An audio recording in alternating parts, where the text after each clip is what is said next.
ሰላም ሰላም ቤተሰቦች እንዴት ናችሁ? ደህና ናችሁ ወይ? ዛሬ እንግዲህ ይዤላችሁ የመጣሁት ነገር ምንድነው? እቃዎችን፣ ቦርዶችን፣ የተለያዩ ፓወር ሰፕላዮችን እንዴት ሰርቪስ እንድናደርግና ቢያንስ ኤሌክትሮኒክስ እውቀት ባይኖረንም መሰረታዊ ነገር የሆኑ የቤት እቃዎችን እንዴት በቀላሉ መጠገን እንደምንችል ላስረዳችሁ ነው የመጣሁት። መጀመሪያ ግን አንድ ሰው ኤሌክትሮኒክስ ነገር የተወሳሰበ ፕሮብሌም ሳይኖርበት የሆነ እቃ ሲበላሽባችሁ በቀላሉ ራሳችሁ በቤታችሁ ሆናችሁ እንዴት ማስተካከል እንደምትችሉ ከሀ እስከ ፐ ቀስ ብዬ ረጋ ብዬ ሁሉም ሰው በሚረዳው መልኩ ላስረዳችሁ ነው የመጣሁት ዛሬ። ቤዚኩን ነገር ማለት መሰረታዊ ነገር ወደ የተወሳሰበ ነገር ውስጥ ሳልገባ መጀመሪያ በቃ የሆነ ነገር ኤሌክትሮኒክስ ነገር ቤታችን ውስጥ ሲበላሽብን መጀመሪያ ምን ቼክ ማድረግ እንዳለብን ምን እቃ እንደሚያስፈልገን ይህንን ልንገራችሁ ነው የመጣው ዛሬ ማለት ነው። በመጀመሪያ ደረጃ አንድ ኤሌክትሮኒክስ ነገር ማስተካከል ስንፈልግ በቃ ፓወር ሰፕላዩ ሊበላሽ ይችላል። አንድ ስቶፍ ስንሰራ ስቶፉ ሊቃጠል ይችላል። እንደዚህ በቃ ቤት ውስጥ የምንጠቀማቸው አጠቃላይ እቃዎች አሉ አይደል? ፓወር ሰፕላዩ ሊሆን ይችላል።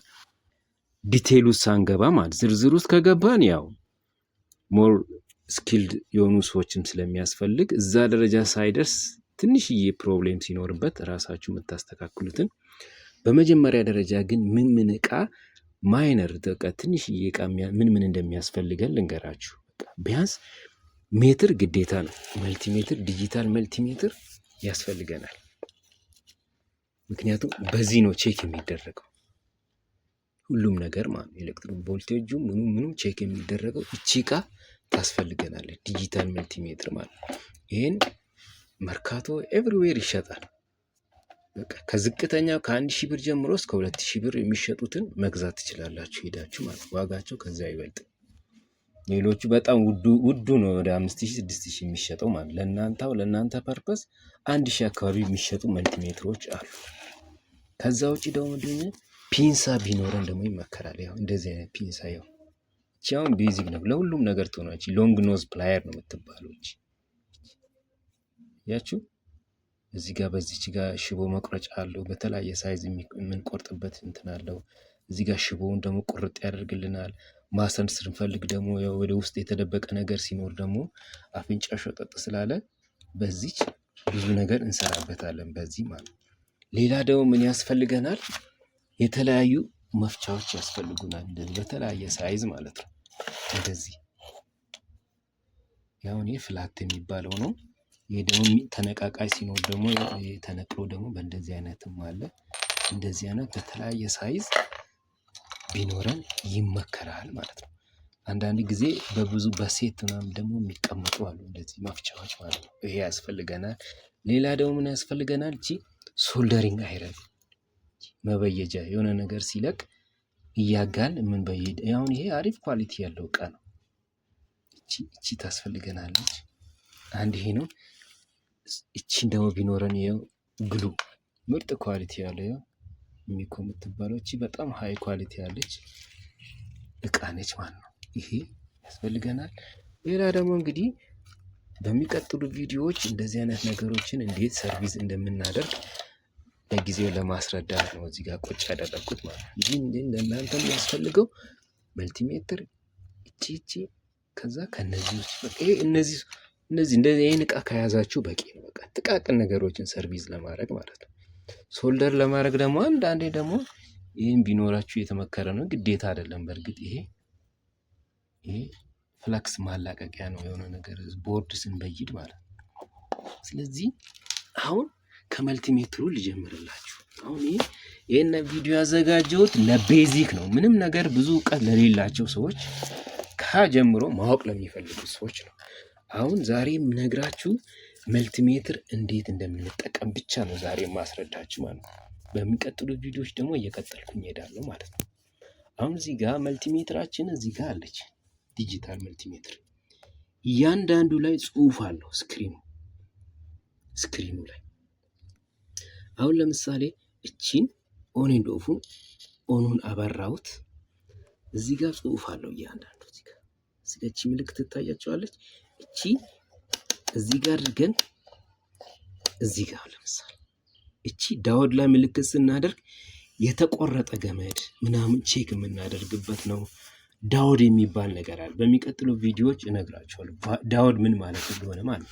እዚህ ላይ ግን ስናደርግ አንድ ገመድ መቆረጥ አለመቆረጡን የምናውቅበት በዚህ። አሁን ለምሳሌ ቲቪ ስናበራ ሊሆን ይችላል፣ የተለያየ ኮምፒውተርም ሊሆን ይችላል። እንደዚህ የተለያዩ ፓወር ኬብል ያላቸው እንደዚህ ረጃጅም ኬብል ያላቸው ማለት እንደዚህ ገመዱ የሆነ ቦታ ላይ መቆረጥ አለመቆረጡን ቼክ የምናደርገው አንዳንድ ጊዜ ገመዱ ብቻ በመቆረጡ ማሽኑ ተበላሽቷል የምንልበት አካሄድ አለ። እሱን እንኳን ቼክ ቢያንስ ይሄን ቼክ አድርገን ወደ ሰራተኞቹ በቃ ዲቴል ጥገና ወደሚጠግኑ ሰዎች ይዛችሁ ብትሄዱ ይመከራል ማለት ነው። ያ ወጪ ከራሳችሁ ወጪ ለመቆጠብ ማለት ነው። አሁን ይሄ ፓወር ሰፕላይ ነው፣ ኬብሉ ነው ያኔ ገመዱ አይደል? ገመዱ የሆነ ቦታ የሆነ በተለያየ ምክንያት ገመዱ ሊበጠስ ይችላል። ስለዚህ ገመዱ እንዴት ቼክ እንዴት እንደምታደርጉ ልነግራችሁ ነው ማለት ነው። ለምሳሌ እዚች ጋር ዳውድ ላይ ታደርጉትና ለምሳሌ የሁለቱን ጫፍ እዚህ ጋር መልቲሜትሩ የሚሰካው ጥቁርና ቀይ ሆኖ ነው ይመጣው። አሁን እዚህ ጋር ለምሳሌ ተቃይሯል እንዳጋጣሚ ሆኖ እቺ ጥቁሯ ኮመን ላይ ነው የምትደረገው። እቺ ጥቁሯ ኬብል እዚች ላይ፣ ቀዩ ደግሞ ቮልት የሚለው ላይ የቮልት ምልክት ያለበት ቦታ ላይ የሚደረገው። እንደዚህ ካደረጉ ላይ ይሄ ኮንቲኒቲ ላይ ከሆነ በኋላ ኮንቲኒቲ ነው የሚባለው። ይሄ ከዛ ሜትሮቹን ጫፍና ጫፍ እናነካካለን ሁለቱን። ከዛ ይሄው ድምጽ ያሰማል እንደ መልቲ ሚዲያ። ሁለቱ ኮንቲኒቲ የሆነ ነገር ገመድ አለመበጠሱን የምናውቀው በዚህ ነው ማለት ነው። ለምሳሌ ይሄን ኬብል እንዴት ቼክ እንደማደርግ እዩት። አሁን እዚች ጋር እኔ ጫፏን አንዷን ጫፍ እዚህ ጋር አገናኘሁት ማለት ነው። እዚች ጋር ጥቁሩም ቀዩም ሊሆን ይችላል። እዚች ጋር አንዷን ጫፍ ደግሞ እዚህ ውስጥ መጥቼ ከተዋለሁ። ለምሳሌ እዚህ ውስጥ ኬብሉ አለ፣ እዚህ ውስጥ እንደዚህ አስገባዋለሁ። እንደዚህ አስገባሁት። ምንም ኤሌክትሪክ ሲስተም ስለሌለ ምንም የሚይዘን ነገር የለም፣ ምንም የሚያስፈራ ነገር የለም ማለት ነው። አንዷን ጫፍ ደግሞ መጥቼ እዚህ ጋር መጥቼ አስነካካዋለሁ ማለት ነው። ድምጽ አሰማ ማለት ይሄ መስመር አልተቆረጠም ማለት ነው። ብዙ ጊዜ በሁለት መስመር አይደለም ያለው፣ ሶስት መስመርም ያለው። ስለዚህ ይሄኛው ገመድ ይሰራል ማለት ነው። ስለዚህ አንደኛዋን ደግሞ ቼክ አደርጋለሁ። እቺን ነቅዬ ወደሚቀጥለው ወስደዋለሁ። የታችኛው ላይ አገናኘሁት፣ ሰካሁት። ከዛ መጥቼ ጫፉ ላይ መጥቼ አነካካዋለሁ። አያችሁ? ስለዚህ ይሄ ኬብል ይሰራል ማለት ነው። ባይሰራ ኖሮ ወይ ድምጽ አያሰማም ወይ ሜትሩ አያነብም ማለት ነው። ወይ ያነባል ወይ ይጮሃል። ከሁለት አንዱ ነው የሚያሳየው ማለት ነው። አንድ ይሄ ነው። እዚህ ጋር ቼክ የምናደርገው እዚህ ነው። በሚቀጥል ቪዲዮን ላለማርዘም ነው። በቃ አሁን ይሄ መሰረታዊ ነገር ስለሆነ ላስረዳችሁ የፈለኩት። ለዛሬ ቪዲዮ ፓርት 1 እዚህ ላይ ይብቃና ሌሎቹ ላይ ደግሞ የምነግራችሁ ምንድነው ቮልቴጅ ሬዚስታንስ እንዴት ቼክ እንደምናደርግ፣ እዚህ ጋር ቮልቴጅ አለ፣ ቮልቴጅ እንዴት ቼክ እንደምናደርግ እያልኩኝ ይቀጥላለሁ። በቃ ስለ መልቲሜትር በደንብ እውቀቱን ካዳበርን በኋላ ወደ ሌሎቹ እንሄዳለን ማለት ነው። ስለያንዳንዱ አሁን ሞር ኦፍ ኢን ቪዲዮ ያዘጋጀሁት እኔ ለኤሌክትሮኒክስ ብዙ እውቀት ለሌላቸው ግን ፍላጎት ላላቸው ቤት ውስጥ ትናንሽ ዕቃዎች ሲበላሹ በራሳችሁ እንድታስተካክሉ እንድትጠቀሙ ነው ይህን ቪዲዮ ያዘጋጀሁትና ይህን ቻናል ፎሎ፣ ላይክ፣ ሼር በማድረግ ተባበሩን። የሚቀጥሉ ቪዲዮ እንዲደርሳችሁ ላይክ አድርጉት፣ ፎሎ አድርጉት። ብዙ እውቀት ትማራላችሁ ማለት ነው ከዚህ ቻናል ላይ ማለት ነው። ስለዚህ ስላዳመጣችሁኝ በጣም አመሰግናለሁ። መልካም ጊዜ ይሁንላችሁ። በሚቀጥለው ብዙ ነገሮች ነው ማሳያችሁ። እንደዚህ እንዳለ ሰርቪስ የምናደርግባቸው የተለያዩ ስፔር ፓርቶች ናቸው። ስለዚህ በአጠቃላይ ኔክስት ራውንድ ላይ እንገናኝ። መልካም ጊዜ። ቻው።